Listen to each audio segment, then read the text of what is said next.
DJ PK, it's 97.5 The Zone. We are joined by the Godfather, Jeff Judkins. Juddy, good morning. Good morning, David. Can you believe it? You were just a kid at Highland High School about 15 minutes ago with a dream of playing college basketball, and now they're hiring college coaches, and everybody's got a tie to you. Alex Jensen played when you were coaching at the U. Lee Cummard was on your staff when you were coaching at BYU. Just give me your best Vito Corleone. Go ahead. I guess I've been around some good people, and hopefully I've helped them develop a little bit in basketball and take a little bit of my knowledge.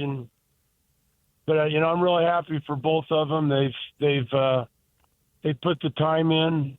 They've made the sacrifice to be able to have this opportunity, and it's hard. It's hard to be a head coach. It's hard to get that job. There's a lot of things that go through that, you just don't always get what you want. I know Coach Vergeris used to tell me all the time, he said, whatever in basketball, he says, whatever makes sense never happens. And I think it's true sometimes. There's people that don't get jobs or try to get jobs and it just never works out for them. And, so I'm real happy for really both of them. I think they'll both do a really good job.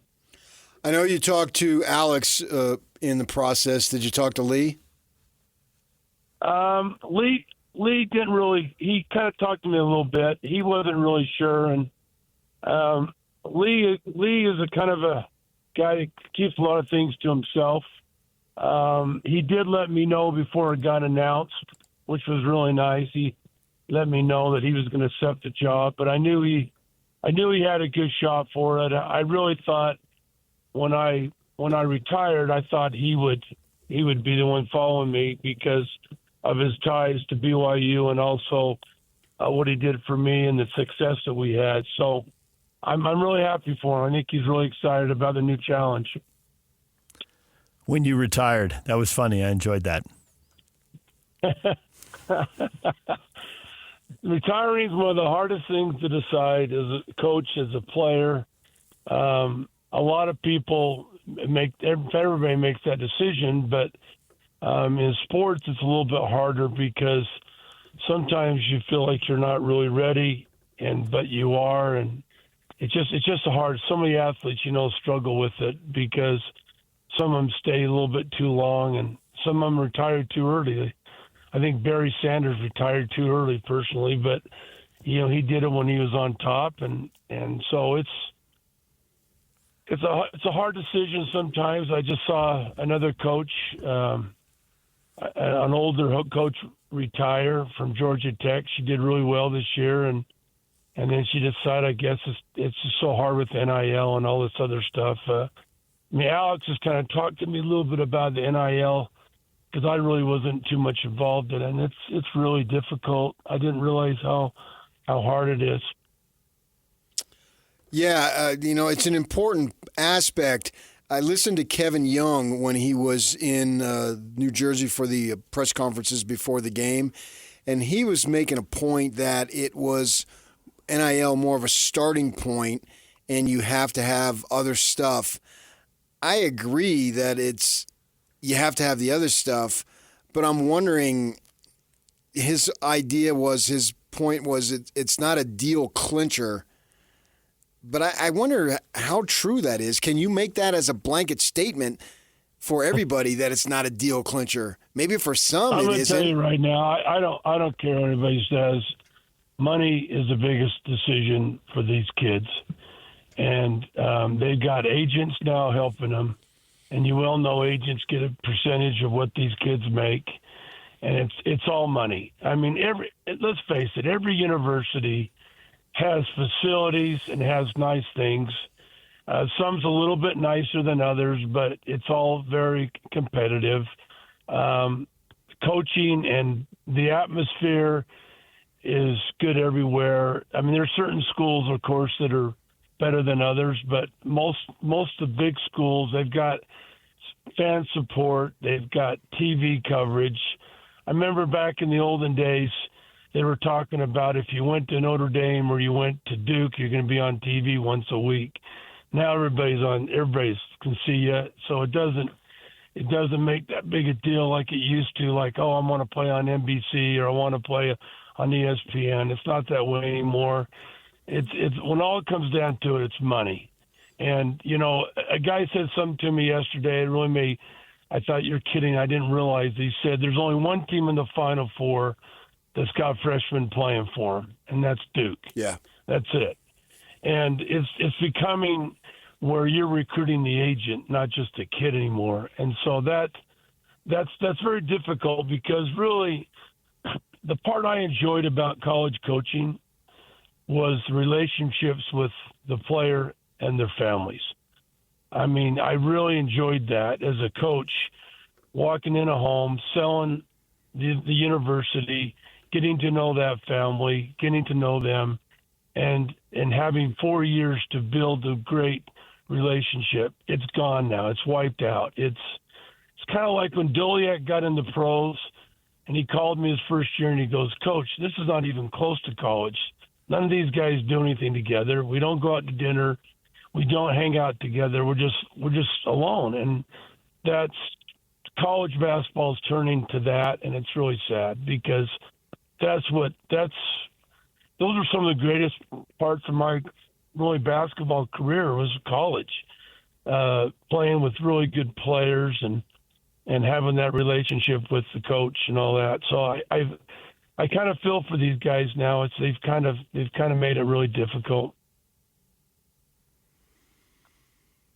Do you think that both Lee and Alex will have enough NIL to win at the level that they are expected to win at? I don't know so much with Lee. I know the women, the numbers aren't what they are with the men. But I think he has to have enough money that he can compete in the Big 12, and he can be able to, if a kid comes down to a kid making a decision of school in the Power 5, that he's got enough money to maybe persuade that person. Alex definitely has to get. I think he will get it. I think that was a big thing why he was. When they were talking to him, I think that was an issue that I'm sure he brought up. I've got to have this much money with the NIL, and I've got to be able to compete with everybody else on it. Because I think he's seen it. He's seen it in the pros with the money and all that. I know he knows how to deal with it probably better than a lot of coaches because of his experience in the NBA and all that. So you have to. It's bad of me to say this. You have to have it. You have to have enough money that you can be able to compete with everybody because it comes down to that. It used to be then you had to have a great staff, a great head coach, and have all that other stuff. But now what you're saying is, and Alex has made a couple hires, and we believe they're good hires. But it's almost, can I say that the money's more important than the hires? Well, I would say it is, but I think Alex has to do a lot of things. That not just winning's the biggest thing. Of course, he has to put a product out there that's winning, and people are excited that Utah's winning now, and they're doing well in the NCAA tournament. But also, Alex has got to get the fans back. He's got to get people that want to love Utah and want to be there and be part of it. I think that's what we did so well in the time that when Rick came is we got the community so involved, and of course we won. That makes it a lot easier to cheer for somebody that's winning. But I think we got to a stage where winning was kind of for granted. They knew we were going to win, but it was the relationships with people. And I've heard so many people say to me they're excited about Utah basketball again because they know Alex and they know that he played here and that he was really a great player, but he was a local kid. I think a lot of people are talking about that, and I hope that snowballs into getting more people to the stands and get it where it used to be, where coming to Utah was a hard place to play, and the excitement. excitement was like what it was. I mean, I remember so many people wanting tickets, and it was just so hard. I mean, I had to have 40 ball kids to get into games because they couldn't get tickets. And I'm really hoping that happens with Alex. I think it will. I think he understands that, and I think he understands he's got to get out in the community. He's got to be able to do that and really get it all back. It feels like they're not that far away. They just lost to Butler in the college basketball crown tournament, whatever that is, in Vegas, 86-84. That is the 10th time they've lost this year, giving up more than 80 points. Now, I know with the three-point shot and with teams playing faster, for a long time 70 was the number, and it still is for a lot of teams. Hold them under 70 and you win. I get how that changes over time, but when I see those 10 losses and when I see some of the mistakes that are made on defense and when I see some of the three-pointers that are taken on the move, sometimes off of one leg, it would drive me insane. I thought Majerus would have run out on the court and just grabbed a kid by the jersey and dragged him off. There was talent there, but it wasn't maximized. So and Alex, you're groaning. I'm going nuts. Alex is going to fix that stuff. That seems to me like low-hanging fruit. Alex is going to get that fixed. So they get to 20 wins. That's now he's got to do more than that, and 20 doesn't mean what it used to for sure. But it seems like there's low-hanging fruit, and they're going to get better under him pretty quickly. Well, they played BYU really well, and down in Provo, and BYU dominated everybody that came to Provo. They just killed them, and Utah hung with them. And as I watched that game, I just said to myself, he's maybe 2-3 players he could get in here that could make a real difference. And I also think you've got to give your coach some like that he changes the game enough, and his expertise in certain things can make your team 5 or 6 points better. It's funny, when I played at Boston, my dad said to me, when you get Larry Bird, he's going to make your team 10 points better when he comes in the next year. And we lost 60 games my first year with the Celtics. And the next year, we lost 21. And we had almost the same team except for Larry Bird. And he did. He made our team 10, 12 points better. And we won those close games because of that. And I didn't get to see the game last night. I was at a play, so I missed the women's semifinals, which I taped them. But Juju Watkins is 14 points better. She's going to make her team 14 points better if she was playing there last night, and they might have been able to beat UConn with her. But I think Alex is really close. He's just got to get the team to mesh and to be able to play together and to be able to do those things. And I don't think anybody's going to be like Rick, where he totally controlled the offense that much. When I got my job, I tried to control the offense, but I gave my players a little more green light that they could try to create. I used to tell Coach that all the time. I'd go, Coach, you'd be hard to play with offensively because you're afraid to take a shot because that's not what you want us to do. You got to kind of give some of these players a green light a little bit, and it's hard. And I'm sure Alex, with the NBA and seeing some of the shots Luka took over his career, I'm sure he's a little bit more understanding about that. But I'm sure he'll do things that he'll let players do that, but he'll expect them to do some other things a lot better. And I'm just excited for both these guys. I think they've really waited their turn, and hopefully they'll be able to do things that they want to. Have you heard anything about Andre Miller joining the Utah staff? I've heard he's interested. I don't know what he's thinking. I don't know if he wants to get into the college ranks, because he makes that decision. His pro stuff's probably over. It's kind of like when I left the men's game and went to the women's game, I knew it would be really hard to get back in the men's side. I think it's the same from going to pro to college. I think that was some of the concerns Alex was having, that if he went to Utah, would he get back in the pros if something happened? Would he be able to do that? I think he has enough connections that he probably would have, but Andre's probably looking at that. Maybe there's other things that are involved that I don't know. I know Alex was interested in. I'm sure there's a lot of people that he's interested in that played at Utah. So We'll see. We'll see what happens. I know Alex is taking this really seriously. He's taking his time. That's one thing I told him when we talked. I said, your coaching staff is a big part of your success.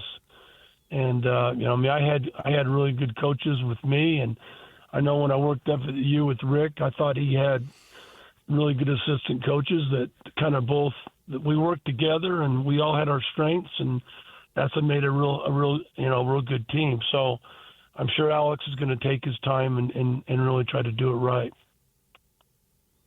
You mentioned Larry Bird. I just saw Cooper Flagg. There's a clip out there of him talking about his favorite players. And Jason Tatum, current Celtic, he's from Maine, so following the Celtics makes sense. And he said Tatum and Bird, not in that order. He mentioned Bird first because his parents had old DVDs. Yeah. And it seems crazy to compare any teenager to that. I dare you. How good is he going to be? Should we be this hyped up over him? I have not seen him play that much during the season. You're flipping back games and you're missing and they're killing somebody, so you're not watching them. But I've kind of watched him in this NCAA tournament and just some of the things that he does. And he is definitely, he's a stud. He does everything well. He can shoot it. He's athletic. He can handle the ball. He's great defensively. He's like Birdie. He gets in spots defensively where he doesn't get hurt. He's not the quickest guy, but his anticipation to get to spots is amazing. He's a great rebounder. He's not the passer Bird is, but he's a better driver than Bird, I think, getting to the basket, driving off people. But he's a real deal. And, he just plays, you can tell a really good player, at least that's how I can tell him sometimes watching, is that they're playing and they're in slow motion. Everybody else is going crazy and they're just going slow, but they're under control. And that's the way he plays. And he doesn't let things bother him. When he makes a mistake or something happens, he doesn't go back and try too hard. His maturity of his age is amazing. I think he's a real deal. And I know the Jazz, I take it the Jazz are hoping they get the number one pick, and I'm sure he'll be the one. And whatever team he gets on, the sad part, he's going to get on a team that's not very good right at the start, and it'll be tough, but I think he can really deal with it. But Duke's really good. I would say right now I'd pick them to win it because of what they can do, controlling the game and everything. It's like the other night they're playing Alabama, and Alabama's starting to make a run, and they don't come down and take bad shots. They come down and they run their stuff. And when they're up on people like 10 to 16 points, they don't come down and just force up quick shots. They come down and take really good shots and run their stuff. And but he's a fun player to watch, and I think he's gonna surprise a lot of people. Isaiah Collier's gotten some run here as point guard, set the record in terms of rookie assists, passing Stockton, and he reminds me a little bit of Andre with the strong body and being able to get in the paint and withstand contact because he's a young physical kid, and Andre was so exceptional at that. We'll see how that develops here in the coming years. But the knock on him is he can't shoot. You were known as a shot doctor. How much can you actually improve your shooting once you get in the NBA and literally can work on it as long as you want? Well, the nice thing is the last word you said, work on it as long as you want. There's no restriction. You don't have school, you don't have lab, and you don't have other things that distract you from not practicing and doing the things that you want to. I'm convinced of this. I think players become better shooters from high school to college because you get in college and you've got a coach that's working with you and you've got a little bit more time and you have more access to the gym. Well, it's even better from college to pro because you don't have school. You have access to the facility. You have so many coaches. But I guess college coaches are starting to get – BYU has 20 assistant coaches. So I guess they're getting more coaches that can do all that. But, yeah, your shooting's going to get better. Bird's did. Mine did. Reese Cheeks, I don't know if people probably don't remember him, but he played for the 76ers, and he's my age, and we came out at the same time, and we went to some All-Star games together. He couldn't shoot past 10 feet, and he gets to the 76ers, and they start working with him, and by the time middle of his career, he was shooting the ball as well as anybody. So, if he's willing to work at it and he's willing to put the time in, he can do it. The people don't realize, you guys, is shooting is the hardest skill to learn in basketball, and it takes the most time. And there's a lot of people that don't want to put time in, and I go do all these clinics and I do my camp, and I tell these kids when I was in high school, I shot 1,500 shots every day. And it took me an hour to do that every day. And, it's time, and you have to be able to put that in. A lot of players don't want to do that. They'd rather just shoot a little bit and then leave and do whatever. But to be a good shooter, you have to really work at it, and I think he will. I think he wants to be a good player, Collier, and he wants to do it. And if he puts the time in, he'll be a lot better. I know Andre Miller put a lot of time in, more than what people realize, and I think he became better. He didn't become, the shooter that Steph Curry was, but he became a good enough shooter that you had to guard him. Juddy, always great to talk hoops with the Godfather. You're the man. Thanks for coming on. Well, thanks for having me on, and I think it's going to be nice to see some new faces and see what can happen. Yep. Jeff Judkins, player at Utah, assistant coach for the Utah men, assistant coach for the BYU men, head coach for the BYU women, assistant coach for the Utah women. He did it all, and he played with Larry Bird and the Boston Celtics. It's a pretty good resume right there, huh? I like what he said about Collier. DJ and PK, it's 97.5 The Zone. If you want tickets to see Isaiah Collier play, stick around. Right after the break, we are giving away tickets to see the Jazz and the Blazers April 9th at the Delta Center. That's next. Mike Folta at the top of the hour. Stay with us.